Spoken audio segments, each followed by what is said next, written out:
తాకట్లో ఉన్న మీ బంగారాన్ని విడిపించి ఆ రోజు ఆన్లైన్ రేటుకి కొంటాం. Sharma gold company. నమస్తే, వెల్కమ్ టు సుమన్ టీవీ. నేను మానస. ఈ రోజు మనతో పాటు ఉన్నారు ప్రముఖ జ్యోతిష్య నిపుణులు, ఎనర్జీ వాస్తు స్పెషలిస్ట్, శ్రీ విద్య ఉపాసకులు శ్రీమతి జయప్రద గారు. వారితో మనం మాట్లాడదాం. అలాగే ఈ నెలంతా కూడా మే నెలలో ద్వాదశ రాశుల వారి రాశి ఫలాలు ఏ విధంగా ఉన్నాయనేది తెలుసుకుందాం. అమ్మ నమస్తే. అమ్మ నమస్తే అమ్మ. శ్రీమాత్రే నమః. అమ్మ, ఈ నెలంతా కూడా ద్వాదశ రాశుల వారి రాశి ఫలితాలు ముందుగా మేము మీ నుంచి తెలుసుకోవాలనుకుంటున్నాము. తప్పకుండా నాన్న. అయితే మే నెలలో మనకి జరిగే రాశి ఫలాలన్నీ కూడా ఎలా ఉంటాయంటే కాస్త అందరికీ స్తంభన అనేది జరుగుతుంది. అంటే ఒక్కొక్క రాశికి ఒక్కొక్క ప్రభావం. కొంతమందికి అనారోగ్య సమస్య, కొంతమందికి ఆరోగ్య సమస్యలు, కొంతమందికి ఏమో ఆర్థికపరమైన సమస్యలు, కొంతమందికి కుటుంబంలో కాస్త కలహాలు, చిన్న చిన్న మనస్పర్ధలు ఇవే జరిగే అవకాశాలు ఎక్కువగా ఉన్నాయి. ఎందుకంటే ఈ ప్రభావం ఒక మాస ఫలితాలు మే నెలలో జరిగేవి మాత్రమే కాదు. ఈ షష్టగ్రహ కూటమి ఏదైతే జరిగిందో మనకి దాని ఒక ప్రభావం మనకి ఒక 50-55 రోజుల దాకా ఉంటుంది. సో మనకి మననే జరిగింది కనుక షష్టగ్రహ కూటమి అనేది మనకు ఉంది కనుక ఖచ్చితంగా ఇది మే ఎండింగ్ వరకు ఈ మాసం అంతా కూడా కాస్తంత కొంత కష్టకాలంగా కనిపిస్తుంది. అయితే ఒక్కొక్క రాశి వాళ్ళకి ప్రభావం అనేది ఎలా ఉంటుంది అనేది మనం వివరంగా తెలుసుకుందాం. అయితే ముందుగా మనం ఏంటంటే మీనరాశిలో 4 గ్రహాలు ఏవైతే ఇక్కడ ఉన్నాయో, బుధుడు, శుక్రుడు, రాహువు, శనేశ్వరుడు ఏదైతే కలుసున్నారో ఈ కలయిక 4 గ్రహాల కలయిక అనేది కాస్తంత కష్టమైన పరిస్థితి తీసుకొస్తుంది ఎవరికైనా. మనం ఎంత బ్రహ్మాండంగా ఉంది అని మనం చెప్పుకుందాం అనుకున్నప్పటికీ కూడా వాళ్ళు తెలుస్తుంది కదా ఎవరికి వాళ్ళకి కష్టాలు. ఆల్రెడీ ఇప్పుడు ఈ షష్టగ్రహ కూటమి అయిన తర్వాత ప్రతి ఒక్క రాశికి ప్రతి ఒక్కరికి కాస్తంత డిఫరెన్స్ కనిపిస్తుంది. ఇది ఆ ప్రభావం ఏ ప్రభావం తెలియకపోయినా వాళ్ళు కాస్తంత ఇబ్బందులు కనపడుతుంటారు. దాని నుంచి మే నెలలో మనకు ఉండేది అంటే ఈ కష్టకాలం నుంచి బయటపడడానికి ఒక నివారణ పూజ చేసుకుంటే బయటపడతాం. ఇబ్బంది ఏం లేదు. కాకపోతే కాస్తంత కొంచెం శ్రమించాలి. మనం అందరం శ్రమిస్తే పని అవుతుంది.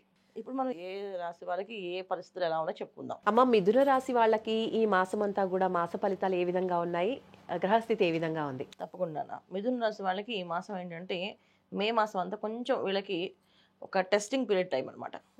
ఎంత పరీక్షిస్తుంది అంటే పరీక్షాకాలం ఎందుకు చెప్పామంటే ఉద్యోగస్తులకి, వ్యాపారస్తులకి, తర్వాత ఇంట్లో ఉండే గృహిణులకి, విద్యార్థులకి అందరికీ కూడా ఒక పరీక్షాకాలం అన్నమాట. ప్రతిదీ ఒక క్వశ్చన్ మార్క్ వీళ్ళకి మైండ్లో వస్తుంది. చేద్దాం, మారుదాం ఉద్యోగం, కానీ మారితే ఎలా ఉంటాం, వెళ్ళాం కొత్త ప్రదేశం, వీళ్ళు ఊహించిన దానికంటే డిఫరెంట్గా జరుగుతుంటాయి.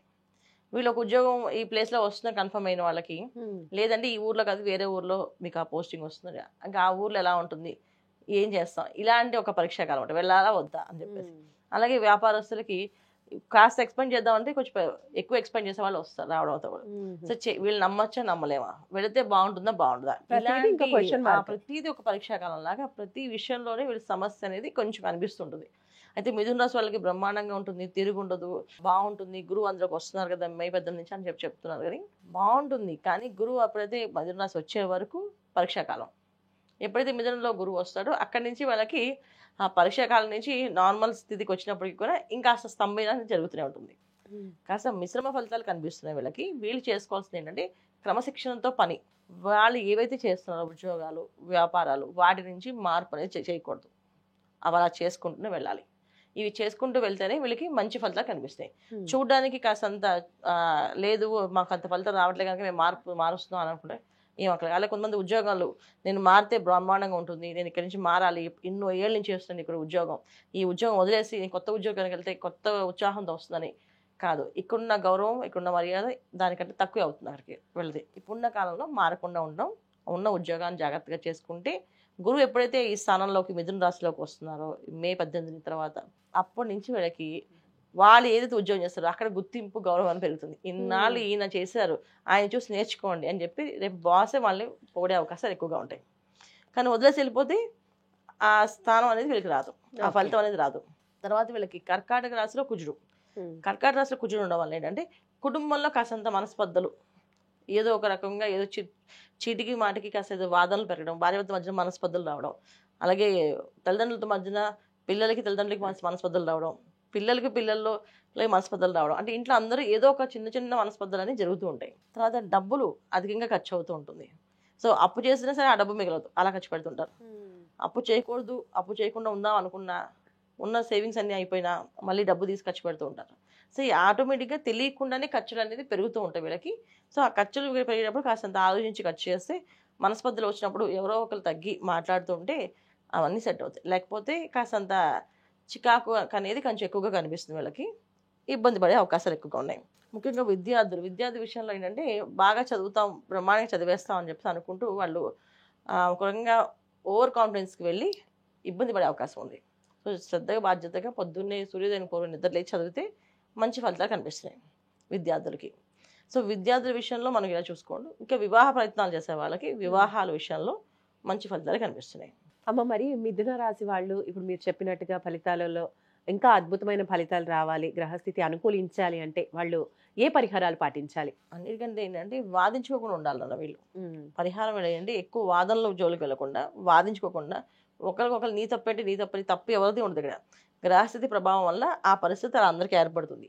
ఈ పరిస్థితులు ఏర్పడినందుకు అది మనలో ఒకరు నిందలు వేసుకోకుండా ఇంట్లో అందరూ సమయస్ఫూర్తిగా పని చేసుకుంటూ వెళ్తే అన్ని పనులు మంచి జరుగుతాయి. సో ఇవి మెయిన్ ముఖ్యంగా చేసుకోవాల్సింది. రెండోది ఏంటంటే ఒక టెంపుల్కి వెళ్ళి ప్రదక్షిణాలు చేయడమో, గుడికి వెళ్ళి రావడమో కాకుండా ఇంట్లో ప్రతినిత్యము ఒక పారాయణలా చేయడం. అదొక శ్రీదత్త పారాయణ కానీ, శ్రీపాద వల్లభుల చరితామృతం పారాయణ కానీ, లేకపోతే సాయిబాబా చరిత్ర కానీ, ఏదైనా సరే ఒక పారాయణ ఇంట్లో అందరూ కూర్చొని చక్కగా ఒకరు చదువుతూ ఉంటే మిగతా అందరూ వినడం. ఇది చేయడం వల్ల ఏంటంటే కాస్త ఆలోచన విధానం అందరిది మార్పు అనేది జరుగుతుంది. సో అందరూ సమయస్ఫూర్తిగా పనిచేయడం ఆలోచిస్తుంటారు. లేకపోతే ఒక్కొక్కరికి ఒక్కొక్క మాట ఒకరికి ఇష్టం లేక, నాకు నీ ఫేస్ చూడడం ఇష్టం లేదంటే నీ మొహం చూడడం నాకు ఇష్టం లేదని చెప్పి అని మాట్లాడుకుంటూ అలా పెరుగుతూ ఉంటాం వాదనలో. అలా పెరగకుండా ఉండాలంటే ఇది చేస్తుండాలి. లేదు చేయలేమండి, మాకు అంత టైం లేదంటారా, చక్కగా పారాయణ వింటూ ఉండండి పెట్టి. ఇది వినడం వల్ల కూడా మంచి ఫలితాలు కనిపిస్తున్నాయి. తర్వాత వీళ్ళు ఏం చేయాల్సి వచ్చేది వైశాఖ మాసంలో వీళ్ళు ఏదైనా అన్ని మంచిగా మాట్లాడాలి, మంచి పనులే జరగాలి అనుకుంటే మంచి తీపి పదార్థాలు పంచిపెట్టడం, దానం ఇవ్వడం. అంటే తీపి పదార్థాలు పంచడం అందరికీ. లడ్డు కానీ, కోవా కానీ ఏవైనా సరే చేసుకొని తీసుకెళ్ళి గురువారం అన్ని బాబా గుడిలో కానీ, దత్తాత్రేయ గుడిలో కానీ, లేకపోతే బయట రోడ్డు మీద ఈ రోడ్డు సిగ్నల్స్ వచ్చే పిల్లలకు ఇవ్వచ్చు అన్న. వాళ్ళకున్న ఇస్తే చాలా మంచి ఫలితాలు ఉంటాయి. అంటే వీళ్ళు తయారు చేయాలా స్వయంగా చేతితో, లేదంటే బయట నుంచి కొనుక్కొచ్చి కూడా ఇవ్వచ్చా? చేసి ఇస్తే ఇంకా మంచిది. టైం లేకపోతే తీసుకొని ఇవ్వడం. తీపి పదార్థాన్ని ఎక్కువ పంచుతూ ఉండి ఇంట్లో తీపి విషయాలు, తీపి సంబంధించిన శుభకార్యాలు, శుభయోగాలు అన్నీ కనిపిస్తున్నాయి. అందుకని వీళ్ళు వైశాఖ మాసంలో ఈ తీపి పదార్థాన్ని పంచడం వల్ల అన్ని మంచి వార్తలు వింటారు. అమ్మ, మిథున రాశి వాళ్ళకి చక్కని రాశి ఫలాలు ఏ విధంగా ఉన్నాయి, నెలంతా కూడా ఏ విధంగా ఉంటుంది, ఎటువంటి పరిహారాలు పాటించాలి, ఇంకా ఏ దానాలు చేయాలి అనేది చాలా క్లియర్గా ఎక్స్ప్లెయిన్ చేసినందుకు ధన్యవాదాలు. శ్రీమాత్రే నమః. చూసారు కదా, మనకి అమ్మ చాలా క్లియర్గా ఎక్స్ప్లెయిన్ చేశారు. మిథున రాశి వాళ్ళకి గ్రహస్థితి ఏ విధంగా ఉంది, ఏ దానం చేయాలి అనేది. మీరు కూడా ఇవన్నీ పాటించి మంచి ఫలితాలు పొందాలని ఆశిస్తున్నాం. ఇంకా ఏమైనా సమస్యలు, సందేహాలు ఉండి పరిష్కారాలు తెలుసుకోవాలి అనుకుంటే, లేదా అపాయింట్మెంట్ తీసుకోవాలి అనుకుంటే స్క్రీన్ పైన కనిపించే నెంబర్స్కి కాల్ చేయండి. చూస్తూనే ఉండండి సుమన్ టీవీ. నమస్తే.